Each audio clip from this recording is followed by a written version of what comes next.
പലതരത്തിലുള്ള മട്ടൻ കറികൾ കഴിച്ചിട്ടുണ്ടെങ്കിലും ഇങ്ങനെ നിങ്ങൾ എന്തായാലും കഴിച്ചിട്ടുണ്ടാവില്ല. അങ്ങനെയുള്ളൊരു വ്യത്യസ്തമായിട്ടുള്ള റെസിപ്പിയുമായിട്ടാണ് ഇന്ന് വന്നിരിക്കുന്നത്. പതിവ് കറികളിൽ നിന്നും വ്യത്യസ്തമാക്കിക്കൊണ്ട് ഇതൊരു കുഴമ്പ് രീതിയിലുള്ളൊരു ഗ്രേവിയാണ് നമ്മളിതിനെ തയ്യാറാക്കുന്നത്. ഈ ഒരു ഗ്രേവിയുടെ പ്രിപ്പറേഷനാണ് ഈ ഒരു കറിയുടെ സ്വാദ് കൂട്ടുന്നത്. ഗ്രേവിക്ക് മറ്റൊരു പ്രത്യേകത കൂടിയുണ്ട്. നല്ല പച്ച നിറത്തിലുള്ള ഒരു ഗ്രേവിയാണ് നമ്മളിതിനായി തയ്യാറാക്കുന്നത്. അധികം വലിച്ചു നീട്ടാതെ നമുക്ക് റെസിപ്പിയിലേക്ക് അങ്ങ് കിടക്കാം. ഇതിനായിട്ട് 1 കിലോ മട്ടനാണ് എടുത്തിരിക്കുന്നത്. മഞ്ഞൾപ്പൊടിയും ഉപ്പും വിനാഗിരിയും ഒക്കെ ചേർത്ത് നന്നായിട്ട് കഴുകി വൃത്തിയാക്കി വെച്ചിട്ടുണ്ട്. 1 കിലോ മട്ടൻ കുക്കറിലേക്ക് ഇട്ട് കൊടുക്കുക. ഇനി അതിലേക്ക് ആവശ്യത്തിനുള്ള പൊടികൾ കൂടി നമുക്ക് ഇട്ട് കൊടുക്കാവുന്നതാണ്. 1/4 ടീസ്പൂൺ മഞ്ഞൾപ്പൊടി, 1 ടീസ്പൂൺ കുരുമുളക് പൊടി, 1 ടീസ്പൂൺ ഉപ്പ്, 1 teaspoon garam masala, 1 teaspoon meet masala എന്നിവയാണ് ചേർക്കുന്നത്. ഇനി ഒരു ചെറിയ ഗ്ലാസ് വെള്ളം കൂടി ചേർത്ത് നന്നായിട്ട് ഒന്ന് ഇളക്കി യോജിപ്പിക്കുന്നുണ്ട്. അപ്പോഴാ ഓർത്തത് മല്ലിപ്പൊടി ഇട്ടില്ല. 1 ടീസ്പൂൺ മല്ലിപ്പൊടി കൂടി ഇട്ടോളൂ. അതിനുശേഷം ഒരു ചെറിയ ഗ്ലാസ് വെള്ളം കൂടി ചേർത്ത് നന്നായിട്ടൊന്ന് ഇളക്കിയിട്ട് ഇനി നമുക്ക് കുക്കർ അടുപ്പിലേക്ക് വെക്കാം. കുക്കർ അടുപ്പിലേക്ക് വെക്കുന്നതിന് മുമ്പ് 1 സ്പൂൺ കൂടി ഇട്ടിട്ടുണ്ട്. കുക്കറിൽ നിന്ന് ഫിസിൽ വരുമ്പോൾ അത് പൊങ്ങി തെറിച്ച് കളയാതിരിക്കാനാണ് കേട്ടോ അങ്ങനെ ഇടുന്നത്. ഇറച്ചി അവിടെ ഇരുന്ന് വേവട്ടെ. അപ്പോഴേക്കും അടുത്ത അടുപ്പിലേക്ക് ഒരു ചുവട് കട്ടിയുള്ള പാത്രം വെച്ച് കൊടുത്ത് കുറച്ച് വെളിച്ചെണ്ണ കൂടി വീഴ്ത്തി കുറച്ച് സവാള ഒന്ന് മൂപ്പിച്ചെടുക്കാം. സവാളയേക്കാൾ കൊച്ചുള്ളിയാണ് കേട്ടോ കൂടുതൽ ടേസ്റ്റ്. ഞാനിവിടെ സവാളയാണ് എടുത്തിരിക്കുന്നത്.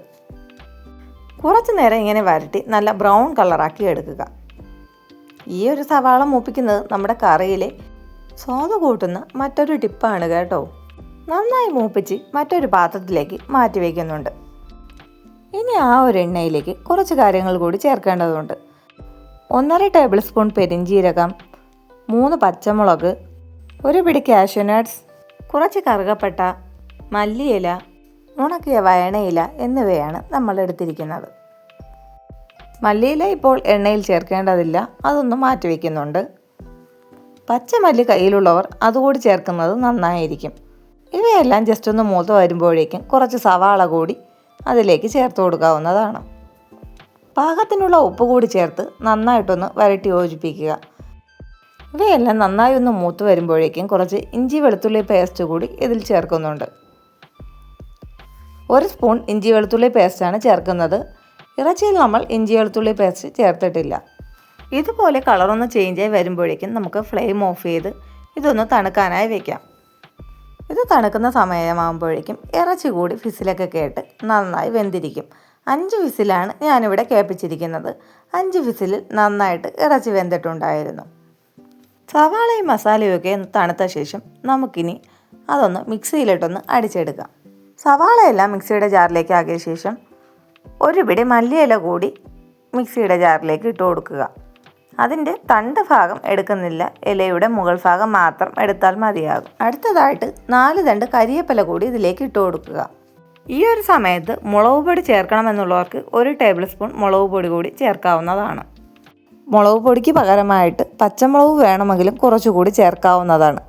അവരവരുടെ എരിയുടെ പാകത്തിനനുസരിച്ച് മുളകിൻ്റെ അളവ് കൂട്ടാവുന്നതാണ്. ഇതൊന്ന് ജസ്റ്റ് ക്രഷ് ചെയ്തെടുത്ത ശേഷം പാകത്തിനുള്ള വെള്ളം കൂടി വീത്തി നന്നായി ഒന്ന് അടിച്ചെടുക്കുക. ഇറച്ചി നന്നായി വെന്ത് വന്നിട്ടുണ്ട്. ഫിസിലൊക്കെ മാറ്റി നമ്മളതൊന്ന് തുറന്നു നോക്കിയിട്ടുണ്ട്. വേവിച്ച് വെച്ച ഈ ഇറച്ചി നേരത്തെ പാത്രത്തിലേക്ക് വീത്തി ഒന്ന് തിളപ്പിച്ചെടുക്കുക. അതിലേക്ക് അടിച്ചു വെച്ച മസാല കൂട്ടുകൂടി ഇട്ട് കൊടുത്തോളൂ. കുറച്ച് വെള്ളം കൂടി ചേർത്ത് മിക്സിയുടെ ജാറ് കൂടി കഴുകി ആ വെള്ളം കൂടി വീഴ്ത്തുന്നുണ്ട്. ഇനി ഇവ നന്നായിട്ട് വറ്റിച്ച് കുറുക്കിയെടുക്കേണ്ടതാണ്.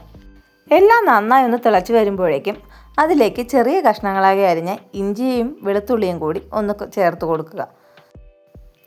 കറിയിൽ ഇടയ്ക്കിടയ്ക്ക് കടിക്കാനായിട്ട് അപ്പോൾ ഇഞ്ചിയും വെളുത്തുള്ളിയും കൂടി നമുക്ക് കിട്ടുന്നതാണ്.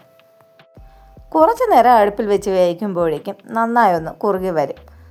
അതൊന്ന് നന്നായി കുറുകി വരുമ്പോഴേക്കും മറ്റൊരടുപ്പിലേക്ക് ഒരു പാത്രം വെച്ച് കുറച്ച് വെളിച്ചെണ്ണ കൂടി വീഴ്ത്തി അതിലേക്ക് കുറച്ച് തേങ്ങാക്കൊത്ത് കൂടി ഇട്ട് കൊടുത്ത് നന്നായി ഒന്ന് മൂപ്പിച്ചെടുക്കുക.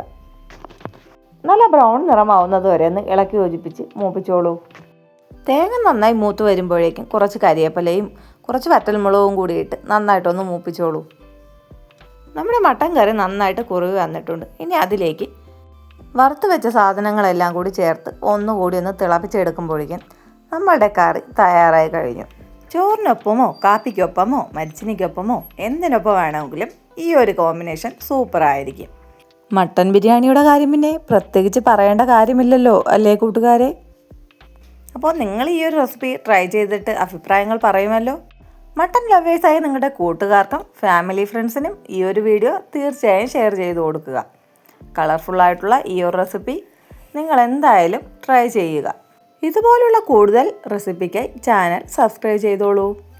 ഇതുവരെ നിങ്ങൾ ഈ വീഡിയോ ലൈക്ക് ചെയ്തില്ലേ? അപ്പോൾ ലൈക്ക് ചെയ്തോളൂ. നിങ്ങളുടെ അഭിപ്രായങ്ങളും നിർദ്ദേശങ്ങളും കമൻറ്റ് ബോക്സിൽ ഉൾപ്പെടുത്തിക്കോളൂ കേട്ടോ. മറ്റൊരു റെസിപ്പിയുമായി അടുത്ത വീഡിയോയിൽ കാണാം. Thank you for watching guys.